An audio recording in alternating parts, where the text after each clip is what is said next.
73 BC. A man escapes a gladiator school in Capua with only 78 other slaves armed with kitchen skewers and knives. 3 months later, that same man commands an army of 70,000 people that just destroyed 2 Roman legions. 1 year later, 120,000 slaves march under his banner. The Senate of Rome, which governed the known world, is in panic. That man's name was Spartacus. And he nearly turned the world upside down. 1st century BC Rome was a war machine that ran on slavery at an industrial scale. It is estimated that 1/3 of the Italian population was enslaved, human beings bought, sold, and worked to death. Gladiators were the tragic elite of this class, well-fed, well-trained, but completely without freedom. When Spartacus, a Thracian soldier captured and sold as a slave, planned the escape from Capua, he was not merely seeking his own freedom. He was challenging the economic foundation of Rome itself. The escape started small. But as Spartacus moved his group through the Italian countryside, slaves from rural estates joined in mass, ruined peasants, shepherds, former soldiers of conquered nations. Within months, he had an army. And that army proved, to Rome's astonishment, extraordinarily effective. Spartacus understood military strategy.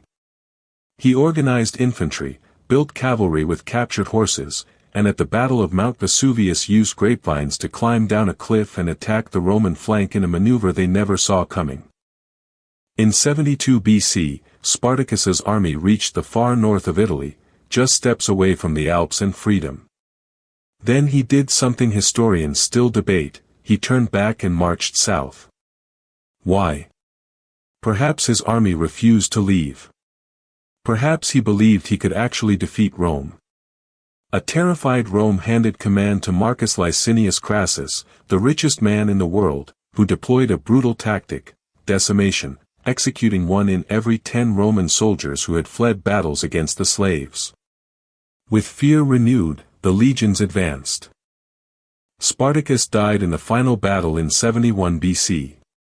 His body was never identified among the thousands of dead, a fact that fueled legends for centuries. Of the 120,000 rebels, 6,000 survivors were captured. Crassus crucified them along the Appian Way, the main Roman road from Capua to Rome, in a spectacle of terror meant to last forever in collective memory. 6,000 crosses stretching over 200 kilometers. Rome had sent its message. Rome never abolished slavery on its own. The system would last 4 more centuries, until the fall of the empire. But something changed after Spartacus. Conditions of slavery on rural estates improved marginally. Slave owners began treating enslaved people with less open cruelty, not out of humanity, but out of fear. The most immediate legacy of Spartacus was, ironically, making Roman slavery slightly more tolerable for those who remained enslaved. For 1,800 years, Spartacus was merely a footnote in Roman texts. Then, in the 19th century, the abolitionist movements and socialist revolutions rediscovered him. He became a symbol of the struggle of the oppressed against the powerful across the world. Marx called him the most splendid fellow in the whole of ancient history. In 1791, a slave in Haiti who led the only successful slave revolt in history took a name in tribute to the Thracian, Toussaint Louverture. Spartacus lost.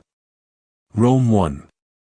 But the question he raised, about a human being's right to their own life, did not disappear with the 6,000 crucified on the Appian Way. That question grew, resurfaced, bled, and eventually forced the world to rebuild itself around it. Some battles are not won with swords. They are won by the simple act of asking the questions that power does not want asked. If this video moved you, share it, because the story of Spartacus belongs to everyone.